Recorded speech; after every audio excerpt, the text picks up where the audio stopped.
think for a moment about, say, the gold in a ring you might be wearing. Where did those atoms actually get made? Or the uranium that powers a nuclear reactor. Exactly. It's kind of mind-bending, isn't it? But the answer seems to involve, well, gigantic explosions out in space. That's right. Yeah. You know, figuring out where elements heavier than iron come from, that's been a real puzzle in astrophysics for ages. Because the usual fusion process in stars like our sun, it just doesn't have enough energy. Doesn't have a oomph. Yeah, it just can't forge those really hefty elements. We knew something much more extreme had to be involved. And for a long time, the leading idea was neutron-star collisions, wasn't it? They were the main suspect in this cosmic whodunit. They were, definitely. But now there's a new player generating a lot of buzz. Yeah. These incredibly powerful flares that erupt from Magnetars. Magnetars, okay. Precisely. Yeah. People have gone back and reanalyzed some pretty old data, like decades old, combined it with new theories. And the idea that these, well, huge bursts from dead stars could be major cosmic factories for heavy elements. Why? It's really gaining traction. There's a new study on this, right, in the Astrophysical Journal letters. Yep. Direct evidence for R-process nucleosynthesis in delayed wave emission from the SGR 1806-20 Magnetar giant flare. Patel and colleagues. It presents some really interesting evidence. Okay, so that's the mission for this deep dive then. Let's explore this theory. We'll dig into the science using this new study, other research, telescope data. Some old, some new. Right, and try to understand how these, rare extreme events might actually be responsible for a big chunk of the heavy elements in our galaxy. Elements that end up in planets, maybe even, the building blocks for life itself. Okay, let's unpack this. First off, what exactly is a magnetar? So magnetars are what's left after really massive stars die in a supernova explosion. They're incredibly dense remnants. Like a dead star but collapsed down like crazy. Exactly. They're a very, very rare and extreme kind of neutron star.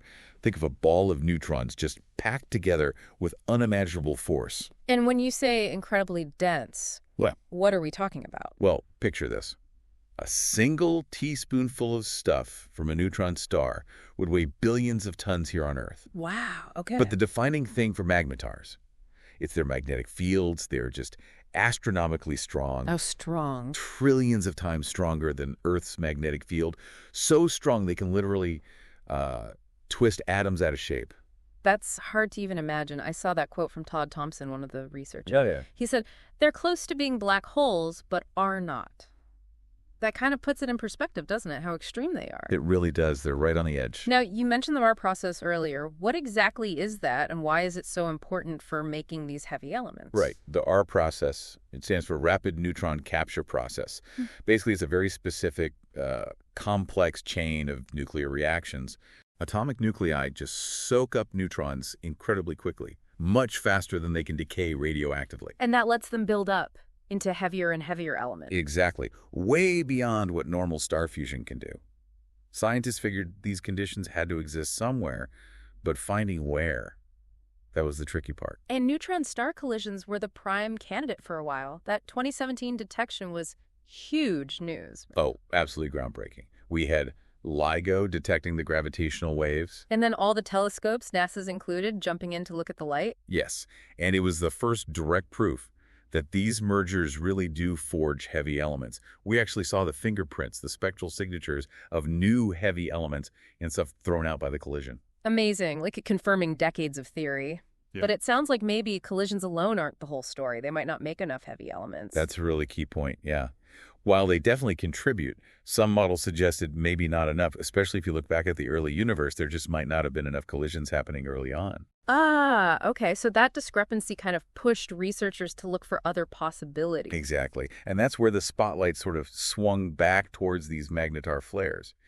This new study is arguing they could be, well, really significant sources too. Injecting heavy elements into space. Right. It suggests our old models of how galaxies got enriched chemically might have missed a big piece of the puzzle.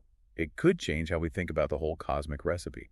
And this idea, magnetars making heavy stuff, it's been around. But this study found new evidence by looking back at a specific event, SGR 1806-20. That's the one. A huge flare back in 2004, about 20 years ago. And I read something incredible. They actually measured its reflection off the moon. That flare must have been insanely bright. It was exceptionally luminous, yeah. One of the most powerful magnetar flares we've ever recorded. Seeing its echo off the moon just shows you the raw power involved. So by digging back into that data, what did they find that points to heavy elements? Well, they looked closely at the aftermath, specifically the gamma rays emitted as things cooled down. And they found a pattern in the radioactive decay. It matched up really well with their theoretical models of what should happen if a magnetar flare blasted out a whole load of our process elements. It's like finding a radioactive fingerprint years later. Kinda, yeah, a telltale signature. Yeah. And the study also suggested these flares might be where some high-velocity cosmic rays come from another long-standing mystery. Huh. Two birds with one stone, maybe? Potentially. You can see why Thomson was excited. He said things like, "I love new ideas about how systems work, and results like this are really exciting." It's amazing how looking at old observations with new eyes, new theories, can lead to these kinds of breakthroughs. So, okay, if magnetars are doing this, making heavy elements, what does that mean for, like, the bigger picture, how galaxies evolve? It could really change things. It means magnetars, both through these flares and the supernovae that create them in the first place, might be key distributors of heavy elements across the galaxy. So, going back to our mission, if these flares are big contributors, it means these rare, super violent events played a bigger role than we thought in seeding the universe with this stuff. Exactly. And that ripples down to how planetary systems form. You know, the mix of elements in the disk of gas and dust where planets are born. That affects what kind of planets you get, and maybe if they can support life.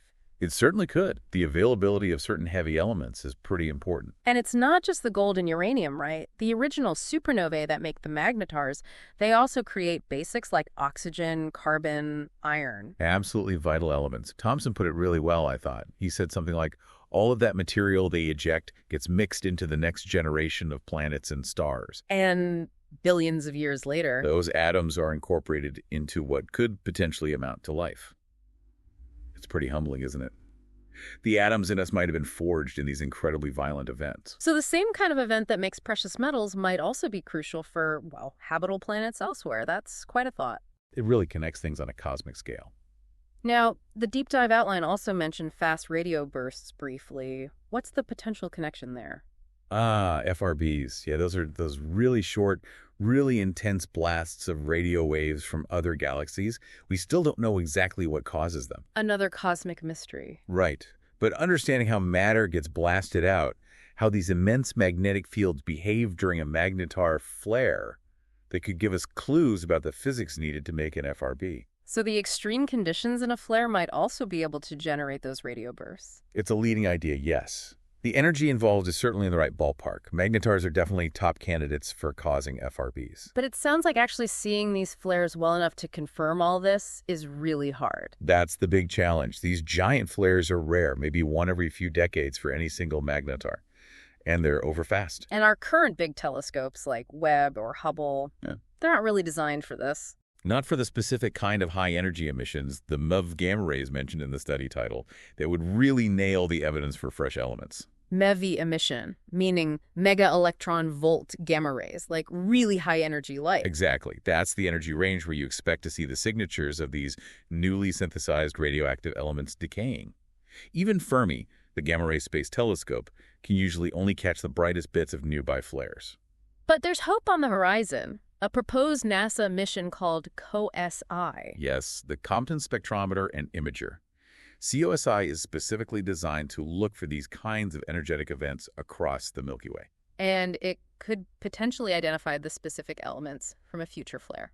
That's the goal. By carefully analyzing the gamma-ray spectrum, especially the afterglow, it could spot those characteristic decay signatures from specific R-process elements, like, say, certain isotopes of iodine or cesium. Confirming the theory directly. It would be huge. As Thomson said, we're generating a bunch of new ideas, and ongoing observations will lead to even more great connections. COSI could be key. It's exciting stuff, and we should definitely acknowledge the researchers doing this work: Anirudh Patel, Brian Metzger at Columbia, Jakub Sehula in Prague, Eric Burns at LSU, Jared Goldberg at Flatiron, and Todd Thompson. Absolutely. It's a great example of collaboration, combining theory and careful data analysis, supported by groups like the NSF, NASA, Charles University Grant Agency, and the Simons Foundation, too. Real cutting-edge science. Definitely pushing the boundaries. Okay, so let's try to wrap this up. The key takeaway from our deep dive seems to be that these magnetar flares, they're looking like a really compelling, maybe even major source for a lot of the heavy elements in the universe. Yeah, everything from precious metals to nuclear fuel, and maybe even stuff critical for life itself. It is kind of amazing, isn't it, that these incredibly violent, rare explosions from dead stars could be so fundamental to, well, making the building blocks of our world. And potentially countless other worlds out there. It's a wild thought. It really makes you wonder what other secrets these extreme cosmic events are holding. Think about it. The very atoms making up you, me, this microphone. They might have been forged in the heart of a magnetar flare billions of years ago. What else is out there waiting to be discovered about our origins? Yeah. It really underscores the interconnectedness of everything in the cosmos. A truly vast and fascinating universe. And if you, the listener, want to dig deeper into the actual research paper, you can find it in the Astrophysical Journal letters. The DOI is 10.384720418213 HEC9B0.